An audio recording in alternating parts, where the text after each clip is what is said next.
Ricardo, paano na ako? Yo, magandang araw! Good day, Maayong aldaw sa indong gabos! mga kabugards.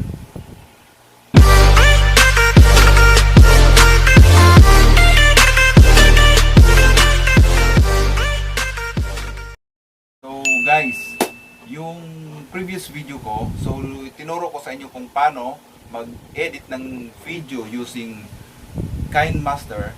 So ngayon naman mga kabugards, ituturo ko sa inyo yung pag-download ng mga sound effect para sa mga video natin, para mapaganda natin yung video natin without using any application, at kung paano to gagamitin using video editor. At ipapakita ko na rin sa inyo guys kung paano mo gawin para maisama mo to sa mga video mo. Yung mga sound effect na to guys, siya yung lalong nagpapaganda sa mga video na ina-upload natin sa YouTube. Ang video na to may malaking maitutulong sa mga beginners at lalo na doon sa mga nagsisimula pa lang na vlogger katulad ko. Tara, simulan na natin! So, ito na mga kabugar, simulan na natin. So, una, pupunta tayo sa YouTube. Hanapin natin ang YouTube. Yan.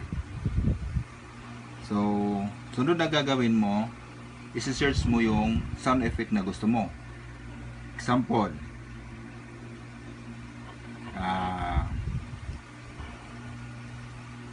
laughing sound effect. Yan, laughing sound effect. So, manual tayo guys, manual para madali nyo matutunan. So, yan, nagludo yung wait lang guys. So, ayan na guys. Ang hahanapin nyo na funny laugh sound effect, yung mababa lang, yung segundo lang. Kasi mga clips lang naman yan, parang maliliit lang siya na video. Para pangsingit lang siya, pampaganda lang ng mga videos natin. Ano ba ito? 6 seconds. 7 seconds.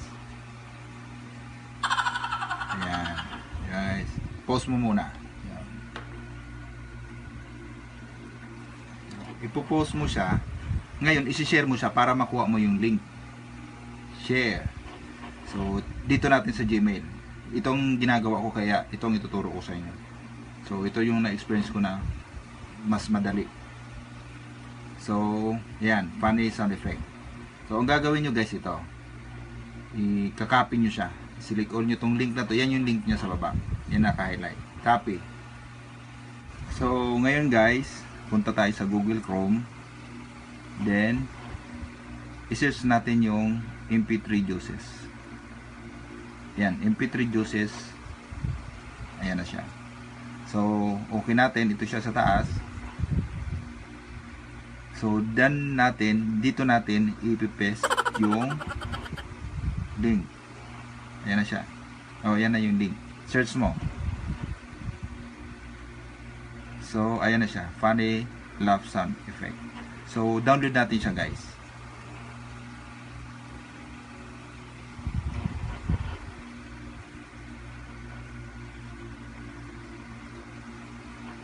Lagi itong lumalabas na Lazada. So, ito siya. Download.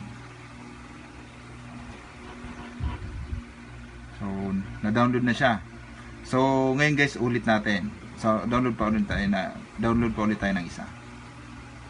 Punta ulit tayo sa YouTube. So, hanap tayo ng ibang sound effect. Hanap tayo. So, ito. Buzzer sound effect. Yan, buzzer sound effect. So, madalas din ito ginagamit ng mga vlogger. So, kayo guys, pwede kayo maghanap kung anong gusto nyo mga magpapaganda sa video nyo na ginawa nyo. So, sound effect, pwede nyo siya i-search dito. So, yun ang i-download nyo. Hanap tayo yung maiksi na nasa ito. 3 seconds. Ay, mahaba ito, hindi ito. Ito.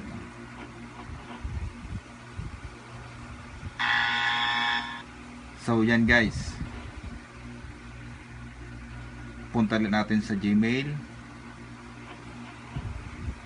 i-share nyo guys sa Gmail ha, tapos pupunta kayo dito. Ayan. So, ang nakalagay kasi dito sa Gmail, yung kanina, yung funny laugh sound effect. So, buburahin natin to guys. Buburahin natin kasi link yan nung kanina. Ngayon, balik ulit tayo doon. I-share natin ulit. Di ba nabura natin yung link kanina sa Gmail? So, ito napapasok ulit ngayon. Wrong buzzer sound effect. So, yan na yung link niya. So, select all. Press hold. Lalabas yung select all. And copy. Then, pupunta ulit tayo sa Google Chrome. So, dito naman tayo ulit sa MP3 Juices. So, ito, link yan ng kanina. Buburahin natin siya ulit. So, ipipaste natin. Paste natin yung bago nating link. Yan. Search na natin. Search. Yan. Ayan na siya. Wrong buzzer sound effect. So, nakuha guys. Download natin. Downloading files. So, ayan na siya. So guys, itong mga dinownload nyo, napupunta yan sa files nyo. So, punta natin sa files. Check natin kung andun sila. So, check natin. My files. My files. Yan. Ayan. Ayan. Dito na siya guys. Oh. Ayan. Yung isa, yung funny. Ayan. Diba?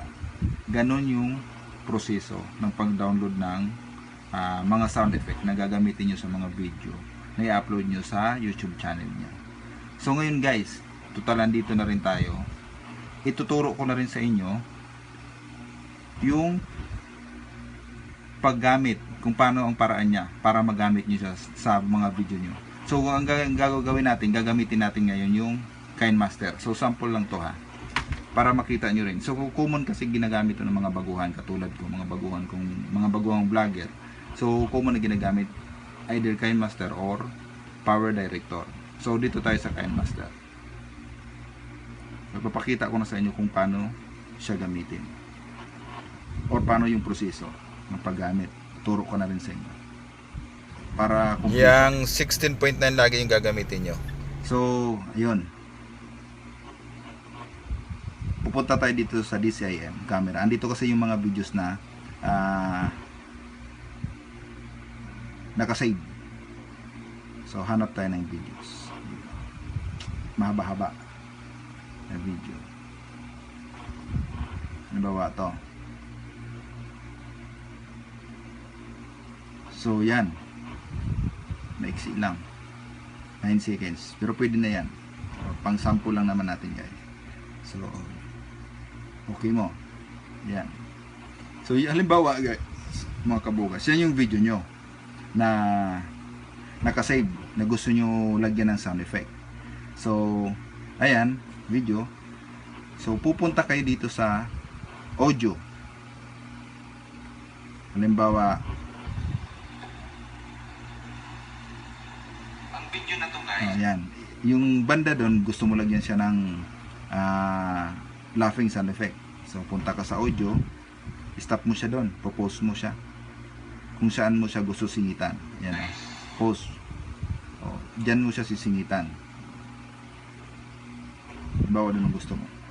So pinindot ko yung audio, punta ka sa dito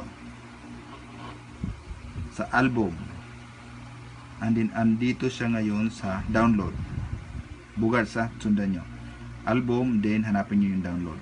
So, andyan yung mga dinownload nyo na ako marami na kasi, pero andyan yung mga dinownload nyo na mga sound effect galing sa YouTube. So, funny laugh, sabihin natin ito. Yan o. Kung nyo guys, pinindot nyo yung funny laugh. So, yan, papasok ko siya dyan. So, itong pipilitan nyo na plus. Papasok na siya ngayon dyan. Video ha. So, okay natin. Itong check sa taas, okay natin.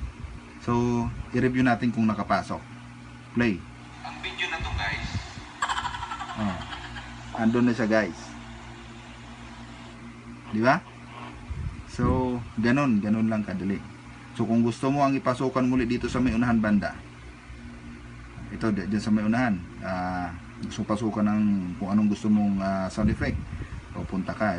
Ulitin natin na. Audio. Then, dito sa albums.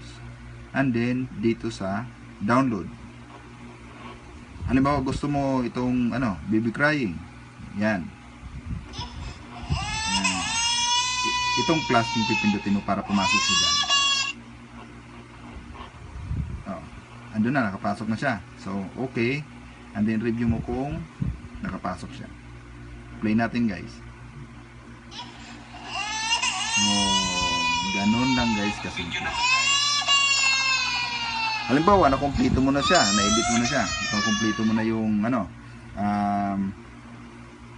yung pati pag-download ng sound effect. So, ito nang pipindutin mo para ma-save mo yung videos. Export. Kailangan mo kasi siya i-save bago mo siya i-upload siya sa YouTube channel mo. I-skip natin to kasi may bayad siya. Ayan, exporting na siya. So, after exporting, mapupunta siya sa files mo kung saan nandun yung mga video mo. So, nagpatalastas po siya. Patalastas. So, tingnan natin, check natin guys, mga kabugars, check natin. So, kung nandun na siya sa gallery. Check. Ayan. So, ito yung dinownload natin ngayon. Ayan na siya guys. And then, simple, andyan na, nakompleto na. Saka mo siya i-upload na sa YouTube channel mo. So, yun lang guys. Sana nagkaroon kayo ng magandang additional na idea. Oh, once again mga kabugars, so huwag kalimutan i-like and i-subscribe and pindutin yung bell button para ma-notify kayo sa mga bago kong upload na videos. So hanggang dito na lang mga kabugars, and good day sa inyo lahat.